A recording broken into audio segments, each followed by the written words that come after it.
Live India 24 channel में आप सभी का बहुत बहुत स्वागत है। आइए सुनते हैं महेश भारद्वाज जी द्वारा लिखित किताब अवतारों की श्रेष्ठ कहानियों से ली गई कहानी भगवान कच्छप रूप में का भाग 2। देवता और दानवों ने वासुकी नाग से लपेटकर मदरांचल पर्वत को समुद्र में डाल दिया। भगवान ने मंथन की क्रिया में स्वयं देवताओं सहित वासुकी नाग को उनके मुंह की ओर से पकड़ा और दानवों से कहा कि वे वासुकी नाग को पूंछ की ओर से पकड़ें। दानवों ने इस बात से देवताओं की कोई चाल समझी, अतः उन्होंने वासुकी नाग की पूंछ की ओर से पकड़ने से इनकार कर दिया। उन्होंने कहा, हम देवताओं के बड़े भाई हैं, देवताओं के बल और धन में भी श्रेष्ठ हैं, फिर हम पूंछ की ओर से क्यों पकड़ें? हम तो वासुकी नाग के मुंह की ओर से ही पकड़ेंगे। भगवान यही चाहते थे कि देवता पूंछ की ओर रहें और दानव वासुकी नाग के मुंह की ओर रहें। उन्होंने इसलिए दानवों के सामने यह प्रस्ताव रखा कि वे पूंछ की ओर रहें, क्योंकि वे जानते थे कि जब वे दानवों के सामने पूंछ की ओर रहने का प्रस्ताव रखेंगे तो वे उसके विरुद्ध मुंह की ओर रहने का आग्रह करेंगे। हुआ भी यही जो भगवान ने सोचा था। भगवान ने सहस दानवों की बात मान ली। भगवान दानवों की बात मानकर देवताओं को लेकर पूंछ की ओर चले गए। दानवों ने अपने दल के साथ वासुकी नाग को मुख की ओर से पकड़ा, पर दानवों को क्या पता था कि उन्होंने वासुकी नाग को मुंह की ओर से पकड़कर अपने आप को महाभयानक विपत्ति में मुंह में डाल दिया है। समुद्र जब मंथन जाने लगा तो दानवों को अपनी भूल मालूम हुई। वे हाथ मलने लगे, पर अब हाथ मलने के अतिरिक्त और हो ही क्या सकता था। इस प्रकार देवता और दैत्य वासुकी नाग को पकड़कर मंद्रांचल रूपी मंथनी से समुद्र को उसी प्रकार मथने लगे जिस प्रकार से लोग दही मथते हैं। पर अभी समुद्र का मंथन आरंभ ही किया था कि उसमें एक विघ्न उपस्थित हो गया। देवता और दानव जब वासुकी नाग रूपी रस्सी खींचकर मंद्रांचल पर्वत रूपी मथानी को चलाने लगे तो उन्हें यह जानकर बड़ी परेशानी हुई कि मंद्रांचल पर्वत रूपी मथानी स्थिर न रहकर इधर से उधर हो रही है और बिना मथनी के स्थिर हुए समुद्र को मंथन कैसे किया जा सकता था। देवता और दानवों ने मद्रांचल पर्वत को स्थिर रखने के लिए बड़ा यत्न किया, पर उन्हें सफलता न मिली। आखिर उन्होंने भगवान की शरण ली। भगवान हंसकर बोलने लगे। उन्होंने सोचते सोचते कहा, प्रत्येक कार्य को आरंभ करने के पूर्व गणेश जी की पूजन करना चाहिए। बिना गणेश जी की पूजन किए हुए कार्य में सफलता नहीं मिलती।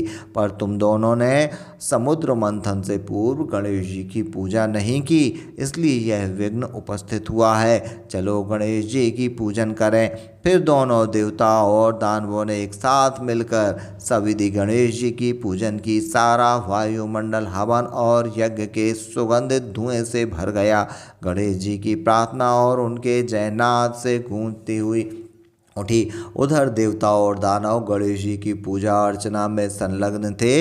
इधर भगवान कच्छप का रूप धारण करके समुद्र के अंतराल में जा घुसे। कच्छप रूप भगवान ने मंद्रांचल पर्वत को अपनी पीठ पर उठा लिया। मद्रांचल पर्वत सबके देखते ही देखते ऊपर उठ गया। कच्छप रूपी भगवान की पीठ पर स्थित होकर मथने के योग्य बन गया। देवता और दानव पूरी शक्ति लगाकर मद्रांचल पर्वत रूपी मथनी को चलाने लगे। मथानी धीरे धीरे चलने लगी। देवता और दानव दोनों ही पसीने से लथपथ होने लगे, जोर जोर से हाँफने लगे। पर जिस कच्छप रूपी भगवान की पीठ पर स्थित होकर वह मथनी चलाई जाती थी, उसका चलना उन्हें ऐसा ज्ञात हो रहा था मानो कोई उनकी पीठ को खुजली कर रहा हो। धन्य है भगवान, धन्य है उनकी अपार शक्ति। कोई भी कवि, कोई भी लेखक उस अपार शक्ति का वर्णन शब्दों में कैसे कर सकता है। भगवान की वह अपार शक्ति शब्दातीत है, कल्पना और विचारों के बंधन से परे है। मद्रांचल पर्वत रूपी मथनी जब चलने लगी तो चारों ओर घर घर रब गूंज रहा था। समुद्र खलबला उठा। चारों ओर फैन ही फैन समुद्र में हो गया। बड़ी बड़ी लहरें उठने लगी, जीव जंतु व्याकुल होकर भागने लगे। सारा ब्रह्मांड एक विकराल रब से प्रतिध्वनित हो रहा था। पशु पक्षी उस विकट रब को सुनकर आतंकित हो उठे, आंखें फाड़ फाड़ कर बड़े विस्मय और भय के साथ इधर उधर देखने लगे। मद्रांचल रूपी मथनी का चलना निरंतर जारी था। भगवान उस मथनी को चलाने के विचित्र कौतुक पर कर रहे थे। विष्णु रूप में वे स्वयं देवताओं के साथ उस मथनी को चला रहे थे। इधर कच्छप रूप में मद्रांचल पर्वत को अपने पीठ पर धारण किए हुए थे और एक तीसरे रूप में द्वारा वे ही मद्रांचल पर्वत को अपने अंगूठे से दबाए हुए थे, जिससे कि वह उछलने ना पाए। भगवान और भी अनोखी लीला कर रहे थे। देवता और दानव जब मथनी को चलाते चलाते परिशांत हो जाते, तब उनका बल क्षीण हो जाता, तो भगवान अपनी विशाल शक्ति से पुनः उनकी रगों में नवजीवन का संचार करते, उन्हें समुद्र मंथन के कार्य में लगे रहने की प्रेरणा प्रदान करते। भगवान की ही सहायता और प्रेरणा से देवता और दानव समुद्र मंथन के महान कार्य में साहस के साथ जुटे रहे। यद्यपि देवता और दानव दोनों ही के भीतर भगवान की ही शक्ति अपना काम कर रही थी, पर दानवों का बुरा हाल था। एक ओर मद्रांचल पर्वत रूपी मथनी को चलाने से उठा हुआ विकट रब कानों में पर्दों को फाड़े डालता था, दूसरी ओर मथनी को चलाने के लिए उन्हें पूरा बल लगाना पड़ता था, और तीसरी ओर वासुकी नाग के सहस्त्रों मुखों और जीभों और कानों से निकली हुई विष की ज्वाला की लपटों से उनका शरीर झुलसता जा रहा था।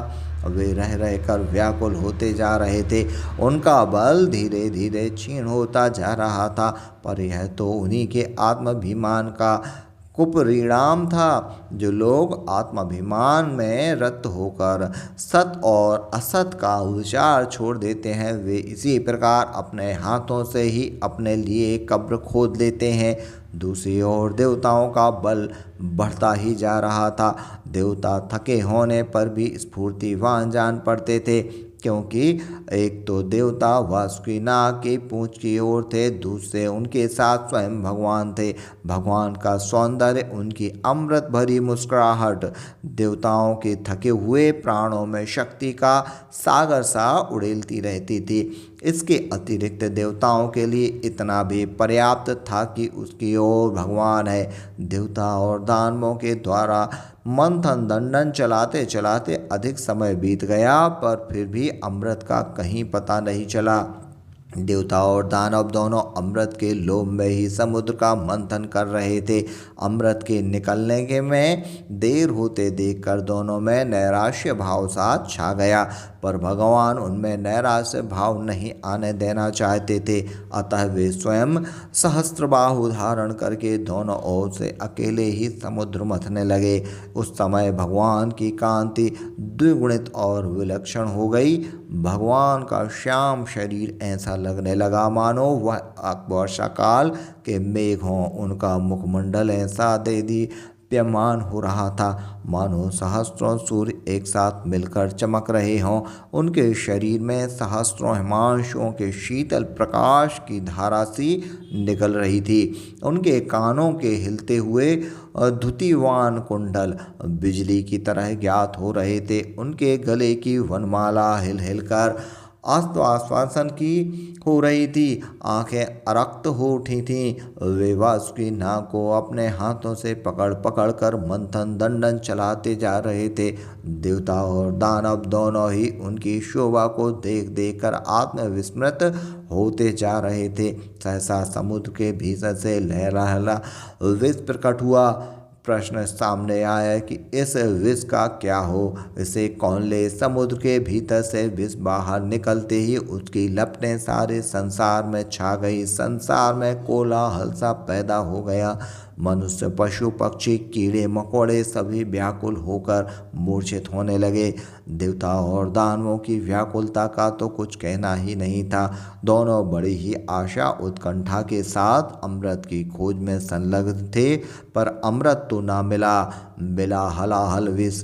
देवताओं के मन में भगवान के प्रति अटूट विश्वास था, इसलिए देवताओं ने तो धैर्य नहीं छोड़ा, पर दानवों के मन का धैर्य जाता रहा। विष को देखते ही दानवों ने समझ लिया कि अब अमृत मिलने से रहा। एक ओर निराशा का कर्कश आघात हो, दूसरी ओर महाभयंकर विष की गर्मी। दानव व्याकुल हो उठे। केवल दानव ही नहीं, देवता भी विष की ज्वाला से व्याकुल हो उठे। देवता जब विष की ज्वाला सहन करने में असमर्थ हो गए तो उन्होंने भगवान की शरण ली। देवताओं ने भगवान से निवेदन किया, प्रभु, समुद्र से निकले हुए महागरल की ज्वाला से सारा संसार भस्म हो रहा है। स्वयं हम देवता भी अधिक भयाकुल हैं। दया करके शीघ्र कोई उपाय कीजिए, नहीं तो यह महागरल सारे संसार को जला डालेगा। भगवान ने उत्तर दिया, देवताओं, यह महागरल की ज्वाला से बचने का एक ही उपाय है। सब मिलकर भगवान शंकर से प्रार्थना करो। भगवान शंकर ही एक ऐसे हैं जो इस विष समस्या को सुलझा सकते हैं। बस फिर क्या था, सभी देवता एक साथ मिलकर सकरुण स्वरों से भगवान सदाशिव की प्रार्थना करने लगे। हे शिव, हे सर्वज्ञ, हे दयालु, सारा संसार महागरल की ज्वाला से जल रहा है। दया करके बचाइए, बचाइए। आप दयालु हैं, अशरण शरण है, भव भय हरण है। हम हमारी शरण में हैं, रक्षा कीजिए, रक्षा कीजिए। भगवान शंकर समाधिस्थ थे, किंतु जब उनके कानों में देवताओं की आर्त पुकार पड़ी तो उन्होंने अपनी समाधि तोड़ दी। विश्व के प्राणियों के कल्याण के लिए वे शीघ्र ही उस महागरल को पीने के लिए उद्यत हो उठे। और वे उस गरल को पीने ही जा रहे थे कि भगवती उमा आ गईं। भगवान शंकर ने उनसे भी उस महागरल की चर्चा की और उसे पीने की अपनी इच्छा प्रकट की। भगवती उमा संसार के प्राणियों की माँ है। अपनी संतानों को दुख और क्लेश में वे कैसे देख सकती थी। उन्होंने सहस भगवान शंकर को इस महागरल को पीने की अनुमति दे दी। महागरल शंकर ने शीघ्र ही अपनी विशाल बाहु फैला दी। वे अपने संकल्प पात्र से अपने अंजलि में सारे गरल को एकत्र कर एक साथ पी गए। भगवान शंकर प्रलयकार हैं। वे अपने तीसरे नेत्र की ज्वाला से संपूर्ण ब्रह्मांड को भी जला देने का प्रचंड शक्ति रखते हैं। फिर उसके लिए उस गरल को पीकर पचा लेना कोई बड़ी बात नहीं थी। पर नहीं, और जब उन्होंने इस गरल का पान किया तो उनके कंठ में एक नीला चिन्ह पड़ गया। मानो वह नीला चिन्ह इस बात के दृष्टांत के लिए पड़ गया कि जिस प्रकार उन्होंने विश्व के प्राणियों के कल्याण के लिए उस महागरल का पान किया है, उसी प्रकार सज्जनों को चाहिए कि वे भी दुखियों पीड़ितों के दुखों को दूर करने के लिए साहसपूर्वक कष्टों का सामना करें। आवश्यकता पड़ने पर अपने को मृत्यु के मुख में डाल दें। भगवान शिव उमा महाभयंकर विष को पीने के ही कारण उस दिन से नीलकंठ के नाम से संबोधित किए जाने लगे। भगवान शिव के द्वारा विषपान के पश्चात देवताओं और दानवों को शांति मिली। समुद्र मंथन का कार्य पुनः जोरों से चलने लगा। कुछ ही देर के पश्चात समुद्र के भीतर से कामधेनु अभिपूर्ण हुई। विष तो भगवान शंकर के हिस्से में पड़ा था। अब कामधेनु के प्रकट होने पर फिर प्रश्न उपस्थित हुआ, इस कामधेनु को कौन ले। निश्चय हुआ कामधेनु वनवासी ऋषियों के पास रहे, क्योंकि वे जंगल में रहते हैं, सदा यज्ञ यज्ञादि आदि करते रहते हैं। यज्ञ यज्ञादि के लिए उन्हें सदा दूध दही की आवश्यकता पड़ती ही रहती है। फलतः कामधेनु ऋषियों के पास चली गई। मंथन दंड पुनः चलने लगा। तीसरी बार समुद्र के भीतर से चैत्रश्रावा घोड़ा निकला। घोड़ा दैत्यों ने लिया। इसी प्रकार एक एक करके समुद्र के भीतर से ऐरावत, कौस्तुभमणि, कल्प वृक्ष, लक्ष्मी, वारुणी, देवी, विशाल धनुष, चंद्रमा, दिव्य शंख, धुनांतरी, अप्सराएं और अमृत कलश बाहर निकला। ऐरावत देवताओं के राजा इंद्र के हिस्से में पड़ा। कौस्तुभमणि स्वयं भगवान ने ग्रहण की, क्योंकि वह उन्हीं के योग्य थी। कल्प वृक्ष इंद्र की राजधानी स्वर्ग में लगा गया। अप्सराएं भी स्वर्गलोक के लिए ही उपयुक्त समझी गई। लक्ष्मी ने स्वयं ही विष्णु भगवान का वर्ण किया। वारुणी देवी को बड़ी प्रसन्नता के साथ दैत्यों ने ग्रहण कर लिया। विशाल धनुष भी भगवान शिव के ही हिस्से में पड़ा, क्योंकि भगवान विष्णु को छोड़कर उस धनुष को उठाने में देवता और दानव सभी अपने को असमर्थ पाते थे। दिव्य शंख भी भगवान विष्णु ने ही ग्रहण किया। चंद्रमा सबको सुख, शीतलता और शांति प्रदान करने के लिए आकाश में स्थित हो गया। धन्वंतरी भगवान जब हाथ में अमृत कलश लेकर बाहर निकले तो अमृत कलश को देखकर देवताओं और दानवों के हर्ष की सीमा न रही। वे आनंद में उन्मत्त होकर नाचने लगे, पर इस हर्ष के साथ ही साथ अमृत के लिए विवाद भी उपस्थित हो गया। देवता और दानव दोनों ही अमृत को लेने के लिए उतावले हो रहे थे, क्योंकि उस अमृत के लिए ही तो यह सारा परिश्रम था, यह संपूर्ण आयोजन था। दानव किसी भी प्रकार अमृत को छोड़ने के लिए तैयार न थे, क्योंकि वे जानते थे कि वे अमृत को पीकर युग युगों के लिए अमर बन जाएंगे और देवता किंचित मात्र भी उन्हें क्षति न पहुंचा सकेंगे। अतः दैत्यों ने आगे बढ़कर धन्वंतरी के हाथों से अमृत कलश ले लिया। देवता देखते ही रह गए। वे दानवों का कर भी क्या सकते थे, क्योंकि दानवों के मुकाबले में वे बहुत ही निर्बल थे। देवता फिर करते तो क्या करते। उन्होंने दुखी होकर भगवान विष्णु की शरण ली। भगवान विष्णु स्वयं चाहते थे कि अमृत दैत्यों को ना मिले, क्योंकि दैत्य बड़े दुराचारी थे। यदि कहीं वे अमृत पीकर अमर बन जाते तब तो उनके दुराचार अत्याचार में पंख लग जाते। अतः भगवान विष्णु ने दैत्यों को छलने के लिए शीघ्र ही एक नाटक रच डाला। वे एक अतीव सुंदरी स्त्री का रूप धारण करके शीघ्र ही दानवों के पास जा पहुँचे। उधर दानवों ने जब अमृत कलश को हस्तगत कर लिया तो वे आपस में ही एक दूसरे से विवाद करने लगे। एक कहता था मैं सबसे पहले अमृत का पान करूंगा, दूसरा कहता था नहीं मैं, तीसरा उसका भी बात काटने के लिए प्रस्तुत था और चौथा उस तीसरे को भी। निदान दानवों में अमृत को लेकर भयंकर विवाद उपस्थित हो गया। सब अमृत कलश को पकड़कर अपनी अपनी ओर खींचने लगे। देवता चुपचाप खड़े होकर बड़े ध्यान से दानवों की आपसी छीना झपटी को देखने लगे। सहसा दानवों ने एक परम रूपवती स्त्री को देखा, जो बड़े हाव भाव के साथ उन्हीं की ओर चली आ रही थी। वह रूपवती स्त्री कोई अन्य नहीं स्वयं भगवान विष्णु थे।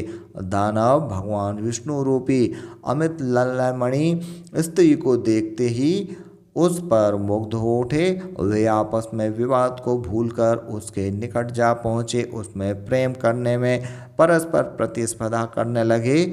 वह विष्णु रूपी परम सुंदरी स्त्री बड़े हाव भाव और कटाक्षों के साथ दानवों को देख रही थी। दानव उसके रूप, उसके कटाक्ष और उसकी मंद मंद मुस्कुराहट पर विमुग्ध होकर बोल उठे, देवी अच्छे समय पर तुम्हारा आगमन हुआ है। हम सब अमृत के लिए आपस में ही जूझ रहे थे। यदि तुम ना आती तो निश्चय था कि हम दानवों में युद्ध अग्नि भड़क उठती और हम सब के सब उसी में जलकर भस्म हो जाते। अब तो तुम ही इस अमृत का निपटारा कर दो। तुम्हारी इच्छा, तुम चाहे इस अमृत को जिसे पिलाओ, तुम जो कुछ भी कहोगी हम उसी में प्रसन्न और संतुष्ट रहेंगे।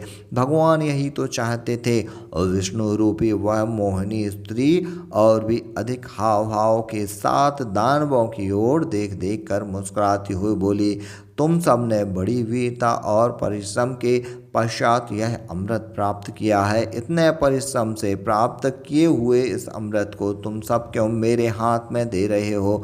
यदि मैं तुम्हारे साथ विश्वासघात करूं तो दानव उस मोहिनी स्त्री की स्मित सुधा से तृप्त होकर बोल उठे, तुम हमारे साथ विश्वासघात करोगी? नहीं, तुम कभी विश्वासघात ना करोगी। तुम विश्वास की सुंदरता की मूर्ति हो। हम सब तुम पर पूर्ण विश्वास करते हैं। दानवों ने अमृत कलश और विष्णु रूपी मोहिनी के हाथ में दे दिया। वह मोहिनी स्त्री हाथ में अमृत कलश लेकर बोल उठी, अच्छी बात है, जब तुम सब कहते हो तो मैं अमृत बांट दूंगी, पर देखो जो कुछ भी मैं करूंगी वह चाहे ठीक हो चाहे ठीक ना हो, तुम सबको मानना ही पड़ेगा। देवता और दानव दोनों एक ही पंक्ति में बैठ जाएं, मैं क्रमानुसार सबको अमृत पिला दूंगी। उस मोहिनी स्त्री के यह कहने की देर थी, देवता दानव दोनों शीघ्र ही पंक्ति में बैठ गए। मोहिनी स्त्री तिरछे नेत्रों से दैत्यों की ओर देखती हुई देवताओं को अमृत पिलाने लगी। दैत्य उसके तिरछे कटाक्ष के नशे में मत्त हो उठे, इतने अधिक मत्त हो उठे थे कि उन्हें पता ही नहीं चला कि वह मोहिनी स्त्री क्या कर रही है। वे तो उसके तिरछे कटाक्ष को देखकर यही सोच रहे थे कि वह स्वयं उनसे प्रेम करती है, अतः सारा का सारा अमृत उन्हीं को देगी। कुछ दैत्यों के मन में विष्णु रूपी मोहिनी स्त्री के प्रति संदेह पैदा हुआ। वे उठकर कुछ कहना ही चाहते थे कि मोहिनी ने अपने कटाक्ष से उनका मुख बंद कर दिया। इस प्रकार मोहिनी ने सारे देवताओं को अमृत पिला दिया। केवल सूर्य और चंद्रमा शेष रह गए थे। सूर्य और चंद्रमा के बीच में राहु नाम का एक दैत्य वेश बदलकर जा बैठा था। सूर्य और चंद्रमा को अमृत पिलाते हुए जब मोहिनी राहु को भी अमृत देने लगी तो सूर्य और चंद्रमा ने संकेत से प्रकट कर दिया कि यह देवता नहीं दैत्य है। विष्णु ने अपने चक्र से शीघ्र ही उसका मस्तक काट दिया। विष्णु किंतु फिर भी वह मरा नहीं, क्योंकि उसने कुछ अमृत पी लिया था। विष्णु रूपी मोहिनी स्त्री सारा अमृत देवताओं को पिला देने के पश्चात अंतर्ध्यान हो गई। अब कहीं जाकर दानवों की आंखें खुली। उनकी समझ में अब यह बात आने में देर न लगी कि उनके साथ विश्वासघात किया गया है। पर अब क्या हो सकता था। दानव कुपित हो उठे। दानवों ने भयानक अस्त्र शस्त्र लेकर देवताओं पर आक्रमण कर दिया। देवता भी मैदान में उतर पड़े, क्योंकि अब तो उन्होंने अमृत पी लिया था। दानव बलवान होने पर भी देवताओं को कदापि मृत्यु के मुख में नहीं पहुंचा सकते थे। भयंकर युद्ध होने लगा। दैत्यों ने देवताओं पर विजय प्राप्त करने के लिए बड़ा प्रयत्न किया, बड़ा बल लगाया, पर उनकी एक न चली। दानव युद्ध में हार गए। युद्ध के मैदान में बहुत से दैत्य मारे गए।